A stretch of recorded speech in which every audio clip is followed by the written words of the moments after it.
Hello எல்லாத்துக்கும் வணக்கம். Welcome to integrity international training and certification service. நாங்கள் வந்து இப்போ இந்த டெக்னிக்கல் டாபிக்ஸ்லாம் ஒன் பை ஒன்னாக இந்த offshore related oil and gas related போட்டுட்ருக்கோம். இந்த டாபிக்ஸும் ரொம்ப முக்கியமானது, ஏன்னா யாரும் ஷேர் பண்ண மாட்டாங்க இவ்வளோ வெளிப்படையாக. என்னோடய எக்ஸ்பீரியன்ஸ்லேருந்து நான் இதெல்லாம் வந்து நான் கொஞ்சம் கொஞ்சமாக நான் எல்லாத்துட்டையும் எக்ஸ்ப்ளோர் பண்ணிகிட்டு இருக்கிறேன். எனக்கு தெரிஞ்சது மற்றவங்களுக்கும் தெரியட்டும்னு சொல்லிட்டு, அதனால் நான் வந்து என்னோடய டைமை ஸ்பெண்ட் பண்ணி தான் நான் வந்து இதை போட்டுட்ருக்கேன். அதனால் இந்த வீடியோ நீங்கள் பார்த்துட்டு தயவு செஞ்சு இந்த இன்ஃபர்மேஷன் அடுத்தவங்களுக்கு கொண்டு போய் சேர்க்கணும். அதனால் நீங்கள் ஷேர் பண்ணுங்கள். இதே மாதிரி ஃபுல்லாக ஜாப் ரிலேட்டடு எல்லாத்தையும் நான் டெய்லி அதாவது நீங்கள் வியூவர்ஸ் என்னென்ன கேட்குறீங்களோ டவுட்ஸு, அதை வந்து நான் வீடியோவாக பண்ணி போட்டுட்ருக்கேன். அதனால் உங்கள் ஃப்ரெண்ட்ஸுக்கிட்ட இந்த சேனலை ஷேர் பண்ணுங்கள், அவங்களையும் சப்ஸ்கிரைப் பண்ண சொல்லுங்கள். நாங்கள் வந்து தனியாக வந்து ஃபேஸ்புக்கில் இதுக்குன்னு பேஜ் வச்சுருக்கோம். அதில் ஏன்னா டெய்லி ஜாப் அப்டேட்ஸ் எல்லாம் வந்து இந்த சேனலில் நான் வீடியோவாக போட முடியாது. அதனால் அதெல்லாம் வந்து அந்த ஃபேஸ்புக் பேஜில் டெய்லி லிங்க்டின்லேருந்து தான் நான் போட்டுட்ருக்கேன். லிங்க்டினில் நான் ப்ரீமியம் மெம்பர், அதனால் அதில் வந்து அப்டேட் பண்ணிகிட்டே இருப்போம். அதனால் இந்த ஜாப்ஸை பற்றி நீங்கள் பார்க்கணுன்னா கண்டிப்பாக ஃபேஸ்புக் பேஜையும் ஃபாலோ பண்ணி ஆகணும்.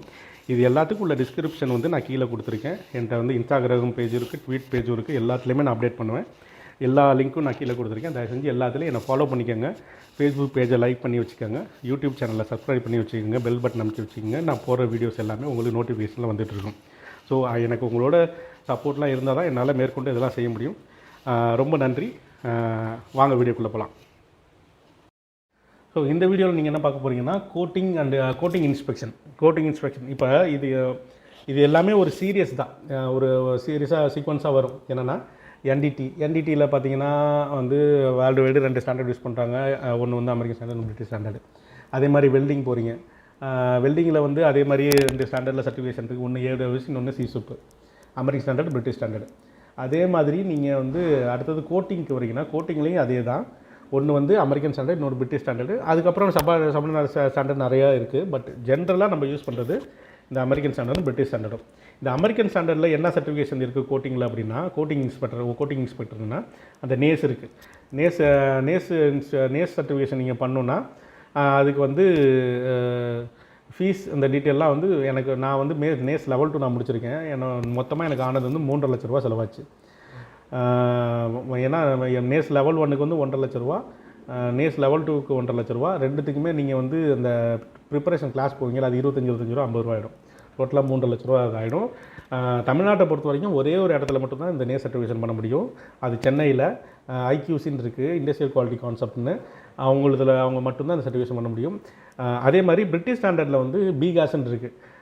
அது வந்து சிசி போர்டு ரிலேட்டடாக பிரிட்டிஷ் ஸ்டாண்டர்டில் உள்ளது. இதே நேஸில் இருக்கிற டாபிக் தான் பிகாஸ்லேயே வரும்.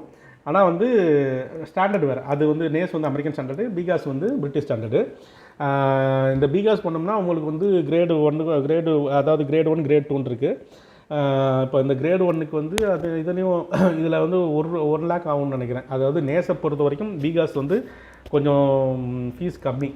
இதில் வந்து நேஸ் வந்து ஃபீஸ் அதிகம். 2 தான் இருக்குது. அந்த ஃப்ரெஷோன்னு ஒன்று இருக்குது. ஃப்ரெஷோங்கிறது வந்து அதுவும் இந்த நேஸு பிகாஸ் மாதிரி ஒரு ஸ்டாண்டர்ட் தான். பட் எல்லாமே வந்து கோட்டிங் இன்ஸ்பெக்ஷனுக்கு உள்ளது தான். இந்த கோட்டிங் இன்ஸ்பெக்ஷன் எதுக்கு பண்ணுறாங்க அப்படின்னா, அதான் இதான் சொன்னேன் சீக்வன்ஸ் அப்படின்னு சொன்னேன். ஒரு வெல்டிங் அடிக்கிறாரு. வெல்டிங் இன்ஸ்பெக்டரோட வேலைன்னா வெல்டிங்கை ஃபிட்டப்லாம் கரெக்டாக போட்டிருக்காரா இல்லையா. சரி, அடுத்தது வெல்டிங் அடித்தோன்னே NDT டீமை கூப்பிட்டு நம்ம அடுத்தது NDT பண்ணுவோம். இது அடுத்த சீக்வன்ஸு. NDT ரிப்போர்ட்டெல்லாம் வந்து நம்ம வெல்டிங் இன்ஸ்பெக்டர் கொடுத்தோம்னா ரைட் இதெல்லாம் ஓகே, NDT பண்ணியாச்சு, எல்லாம் பண்ணியாச்சு சொல்லிட்டு அவர் அடுத்தது பாஸ் பண்ணுவார். ஒன்ஸ் இந்த NDT அதாவது வெல்டிங் இன்ஸ்பெக்ஷனு NDT இதெல்லாம் முடிஞ்சிருச்சுன்னா அடுத்தது அந்த ப்ராடக்டாக ஃபைனலாக என்ன பண்ணுவாங்கன்னா கோட் பண்ணாங்கன்னா சாதாரணமாக பெயிண்ட் அடிக்கிறது. நார்மலாக நம்ம வீட்டுக்கு பெயிண்ட் அடிக்கிறோம். நம்ம ஃபார் எக்ஸாம்பிள் பட்டறையிலலாம் பெயிண்ட் அடிக்கிறாங்கல்ல, அதெல்லாம் எதுக்கு பெயிண்ட் அடிக்கிறதுனா, ஒரு raw material open to the surface, அதாவது டேரெக்டாக ஓப்பன் டு ஏர் வந்து அதில் பட்டு இருந்துச்சுன்னா மாய்ஸ்டர்னா என்னென்னா ஒரு கூலிங்காக வந்து ஒரு சாயந்தரத்துக்கு மேலே நைட்டு வந்து ரொம்ப கூலிங்காக இருக்குது. நீங்கள் வந்து ஒரு ஊட்டியிலே இருக்கீங்க, உங்கள் காரை நிறுத்திட்டு போயிருந்தீங்கன்னா காலையில் பார்க்கும்போது அப்படி இருக்கும், வண்டி ஃபுல்லாக திட்டா அந்த மாய்ஸ்டர் வந்து அதில் உட்காந்துருக்கும். ஸோ கார் வந்து ஃபுல்லாக பெயிண்ட் பண்ணியிருக்கிறதுனால தான் அது வந்து துரு பிடிக்காமல் இருக்குது. இல்லை காரில் எங்கேயாவது ஒரு இடத்துல பெயிண்ட்டை கிழிச்சு விடுங்களேன், ஒரு 4 நாளில் பார்த்தீங்கன்னா அந்த இடம் ப்ரௌனாக துரு பிடிக்க ஆரம்பிச்சிடும். ஸோ அதே தான் வந்து மெட்டீரியல்லையும். இப்போ ஒரு மெட்டீரியல் நீங்கள் வந்து வெல்டிங் அடிக்கிறீங்க, NDT பண்ணுறீங்க, எல்லாம் முடிச்சிட்டிங்கன்னா அதை எண்ட் யூசர்கிட்ட ஓனர்கிட்ட நீங்கள் சப்மிட் பண்ணும்போது அது ஃபுல்லாக தரோவாக கோட் பண்ணி தான் கொடுக்கணும். அப்போ தான் வந்து அது வந்து ஃபர்தராக வந்து எந்த கண்டாமினேஷன் ஆகாமல், கரோஷன் ஆகாமல், அதாவது துருப்பிடிக்கிற நத்திங் பட் கரோஷன் அதெல்லாம் ஆகாமல் இருக்கும். சரியா? அதனால் அந்த கோட்டிங் வந்து இப்படி தான் பண்ணணும். ஒவ்வொரு மெட்டீரியலுக்கும் ஒவ்வொரு மாதிரி இருக்கும். ஸோ அந்த அந்த எப்படிலாம் பண்ணணும், ஒரு கோட்டிங் இன்ஸ்பெக்ஷனில் வந்து என்னென்ன கவனிக்கணும், ஒரு பெயிண்ட்டை வந்து எப்படி மிக்ஸ் பண்ணணும், அது வந்து அந்த பெயிண்ட்டோட திக்னஸ், அடிக்கிற பெயிண்ட் வந்து சும்மா நான் அடிக்கிறேன்னு சொல்லிட்டு பட்டையை அடிச்சு விடக்கூடாது. அது வந்து எவ்வளோ திக்னஸ் இருக்கணும் பெயிண்ட், அதாவது மெட்டீரியலுக்கு மேலே அடிக்கிற பெயிண்ட் எவ்வளோ திக்னஸ் இருக்கணும், இப்படிங்கிறதுலாம் எத்தனை கோட் போகணும். இப்போ ஃபஸ்ட்டு கோட்டு, செகண்ட் கோட்டு, அதாவது ப்ரைமரு ஃபஸ்ட்டு கோட்டு, செகண்ட் கோட்டு சொல்லுவாங்கள்ல, அதெல்லாம் போகணும். அது வந்து பெயிண்ட் அடித்தோடனே பெயிண்ட்டு வந்து கொலன்னு இருக்கும்போது, ஈரமாக இருக்கும்போது WFTன்னு எடுப்பாங்க. பெயிண்ட்டு காஞ்சதுக்கப்புறம் DFT எடுப்பாங்க. DFT அதெல்லாம் வந்து திக்னஸ் மெஷர்மெண்ட்டு.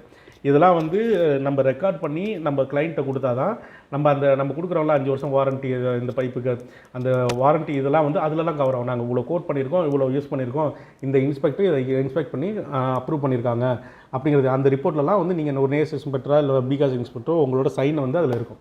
ஸோ இதுதான் ஒரு கோட்டிங் இன்ஸ்பெக்டரோட வேலை. சரியா? இதில் உங்களுக்கு வேறு ஏதாவது டவுட்ஸ் இருந்துச்சுன்னா எனக்கு தயவுசெய்து கீழே போடுங்க.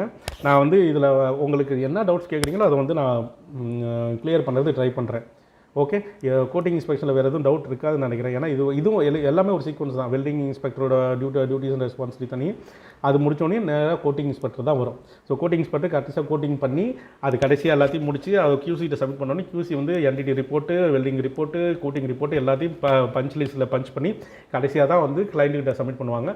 அதுக்கப்புறம் தான் அந்த ப்ராடக்ட் வந்து வெளியில் வந்து அவுட் ஆகிறதுக்கு ரெடி ஆகும். ஓகே, இந்த வீடியோ பிடிச்சிருந்துச்சுன்னா சப்போர்ட் பண்ணுங்கள்.